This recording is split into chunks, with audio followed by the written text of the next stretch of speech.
மறுப்பு இதெல்லாம் போராட்டம் வந்தது. அது ஒரு வார்த்தை பெண்களுக்காக போராடிய போராட்டம் ஒன்று பெண்களுக்கு பெற்றுக் கொடுத்தது. அதுக்கு முன்னாடி எங்கள் முன்னவர்களாம். பெரியாருக்கு ஆதரவாக பேசிய செய்தியாளருக்கு நாம் தமிழர் கட்சி ஒருங்கிணைப்பாளர் சீமான் ஆவேசமாக பதிலளித்துள்ளார். பெண்களுக்கான போராட்டத்தில் நிறைய முன்னெடுப்பு அவர் அந்த மாதிரியான சாதி மறுப்பு இதெல்லாம் போராட்டம் வந்தது. அது ஒரு வார்த்தை அதுதான் இப்ப நீங்க கொஞ்சம் அங்க இருக்கு, இப்படி கிட்ட வாங்க. பெண்களுக்காக போராடிய போராட்டம் ஒன்று பெண்களுக்கு பெற்றுக் கொடுத்தது. அதுக்கு முன்னாடி எங்கள் முன்னவர்களாம் பெண்களை அடிமைப்படுத்தி வச்சிருந்தார்களா? பெண்களுக்கான சுதந்திரம் இல்லையா? 300க்கும் மேற்பட்ட பெண்பார் புலவர்கள் வந்தது எப்படி? 90 விழுக்காடு தமிழர்களின் குலதெய்வமா பெண்கள் இருந்தது வந்தது எப்படி?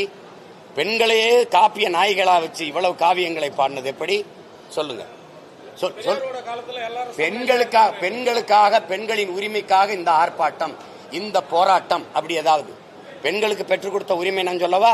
சேலத்தில் 1971 நடந்த மாநாட்டில் 3வது தீர்மானம், கணவனோடு வாழ்ந்து கொண்டிருக்கிற ஒரு பெண் வேறொரு ஆண்மகனோட விருப்பம் ஏற்பட்டு அவரோட போய் உறவு வைத்துக் கொண்டால் அதை குற்றமாக கருதக்கூடாது. இதான பெண்களுக்காக பெற்றுக் கொடுத்த உரிமை. வேற ஏதாவது இருக்கா? போராடினது எது? எத்தனை போராட்டம்? அந்த காலகட்டத்தில் பெண்களும் மற்ற ஜாதிகளும் இன்னும் ஒன்னா சமநிலையா இருந்ததா? அதுக்காக அவர் குரல் கொடுக்கவே இல்லையா? போராடவே இல்லையா? என்னன்னு சொல்ல மாட்டீங்களே. போராடவே இல்லையா? எல்லாருமே போராடலைங்கிறீங்க. யார் போராடல? சிவானந்தன், சிங்காரவெல்லாம் பெண்ணி உரிமைக்கு போராடல. யாருமே எங்க முன்னோர்கள் போராடல. இந்த பாரதின்னு ஒருத்தர் இருக்காங்கல்ல, 1921 இறந்துறான். இவர் 30க்கு மேலதான் பேசவே ஆரம்பிக்கிறாரு. அதுக்கு முன்னாடியே மாதர் தம்மை எளிவிசையும் மடமை கொளுத்தோன் வாழ்த்தான். பட்டங்கள் ஆள்வதும் சட்டங்கள் செய்வதும் பாரினில் பெண்கள் ஏற்ற வந்தோம், 8 அறிவினில் ஆணுக்கு இங்கே சற்றும் இலைப்பிணை கால் என்று கும்மியடின் பண்ணன. அது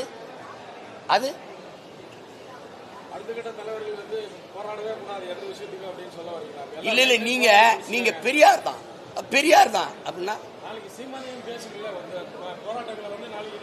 கேட்கறதுக்கு பதில் சொல்லணும். பெரியார் தான் போராடினார், பெரியார் தான் பெற்றுக் கொடுத்தார், பெரியார் தான் IAS IPS படிச்சதுக்கு அவர் தான் காரணம். எத்தனை அகாடமி வச்சிருந்தார்? IAS IPS academy. பெரியார் என்னத்தையாவது பேசிட்டு இருக்காதீங்க. என் பெருமை, என் இனப்பெருமை நீங்க எடுத்து அவர் கொடுக்க நீங்க யாருங்க? நீங்க யாரு? பல ஆயிரம் பெரியார் இந்த நிலத்தில் இருக்கான். தெரியாம தான் பேசிக்காதீங்க. வந்தா போனவனுக்கு ஒருத்தர் தந்தை, ஒருத்தர் அம்மா, ஒருத்தர் அப்பா. யார் தமிழனுக்கு எவனுமே தந்தை அப்பா அவருக்கு தகுதி இல்லையா? இந்த நிலத்துல வந்தேமனெல்லாம் எனக்கு அப்பா நாத்தால் ஆயிருவீங்களா? ஏதாவது மானம் கட்டதனமா எங்களை வாழ வைக்காதீங்க. ஏதோ என் முன்னோர்கள் ஏமாந்துருக்கலாம், அந்த கூட்டத்தில் நாங்களும் சிக்கி சதறி இருக்கலாம்.